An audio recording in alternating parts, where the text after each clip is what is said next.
Hello, my friends, and a guten Erev Shabbos. Should have a wonderful, wonderful Shabbos coming up, and a wonderful day today preparing for Shabbos. This week's Torah portion always bothered me because this week and the previous couple of weeks, all we talk about is the building of the Mishkan, the building of the tabernacle, the temporary temple or Beis Hamikdash that traveled with the Jewish people in the desert. That they would take it apart every time they had to travel, they put it back together, and the whole design and makeup is discussed over the last few weeks. So my question was always, we pray every day that we'll have, and that the Beis Hamikdash, the temple, will be rebuilt. We do not pray that the Mishkan, the tabernacle, will be rebuilt because it's not supposed to be. It traveled with the Jewish people for 40 years. When they came to Israel, it was established in Shiloh in Israel until it was destroyed, and later the Beis Hamikdash was rebuilt, and was never thought of anything important again in many ways. The area where the temple stood still has a sense of holiness. We're not allowed to walk there. We walk up until the Kotel, which is the outer wall, not of the temple itself, but the outer wall of the Temple Mount. The area where the Mishkan, where the tabernacle stood, has no inherent holiness. As a matter of fact, my son one time went to visit that spot, and he found a rock left over from the construction of the tabernacle, because when it was traveling through the desert, the walls were made of fabric. But when they established it in Israel, being that it wasn't going to move for a long time, they established the walls. They made the walls out of stone, although the coverings were still fabric. The walls were made of stones. And my son actually found the stone and brought it home and gave it to my brother as a gift. And he has it sitting in his house. There's no inherent kedusha or holiness to these stones. But the temple, that's a different story. So why is there so much emphasis put on building the tabernacle, building this temporary temple?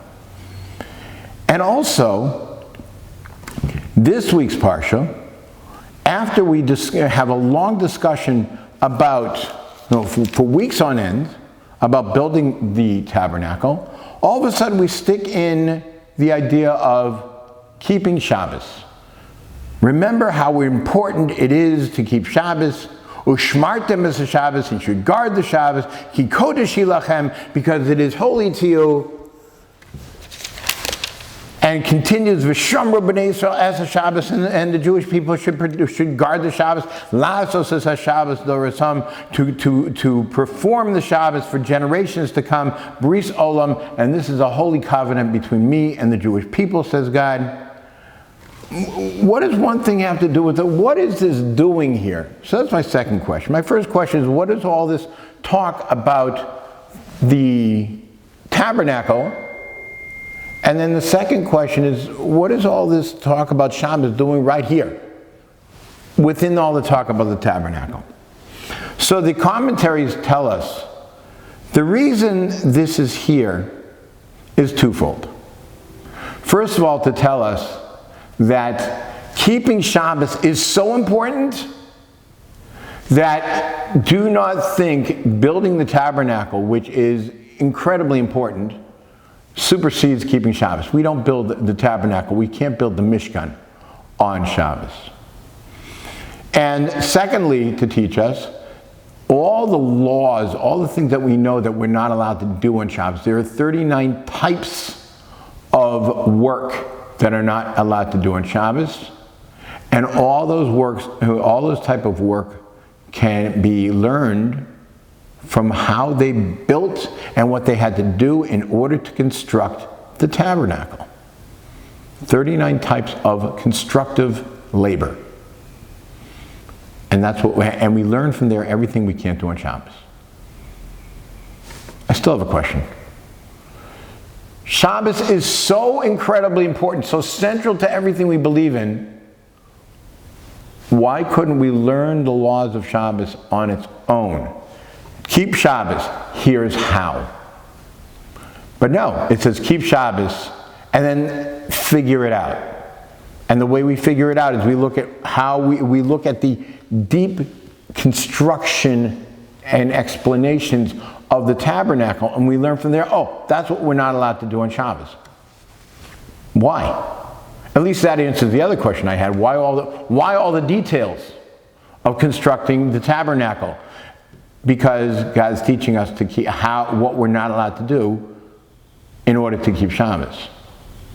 Why not just tell us directly? And the other question is, so why is it here? Rosh Pincus has a very beautiful answer.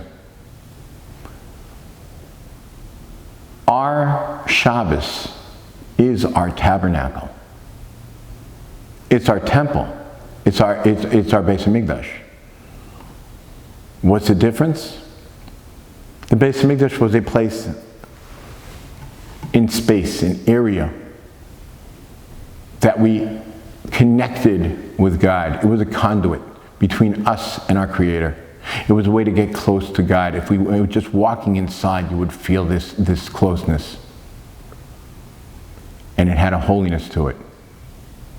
Shabbos is that same idea, but not in space, but in time.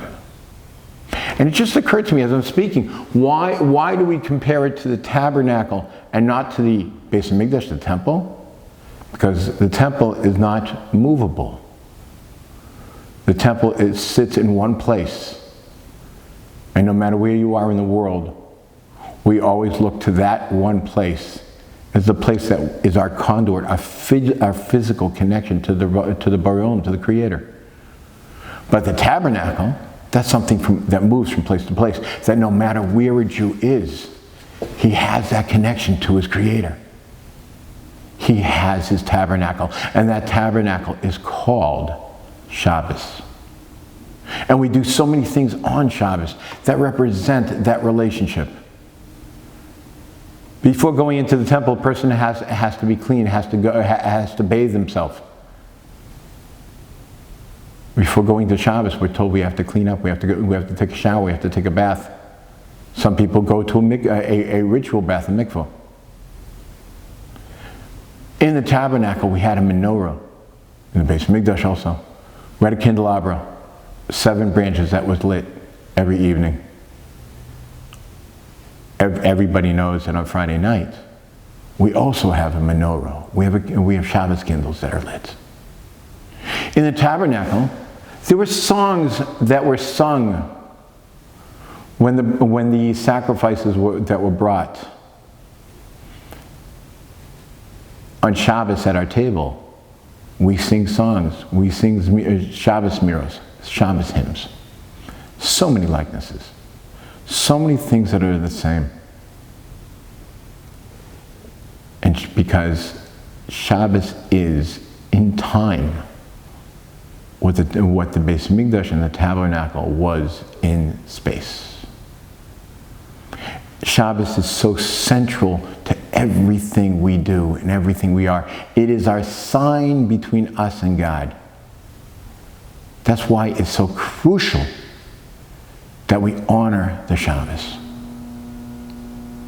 We're taught that if the Jewish people as a whole would keep Shabbos, Mashiach would come and he would rebuild our physical Beis Hamikdash.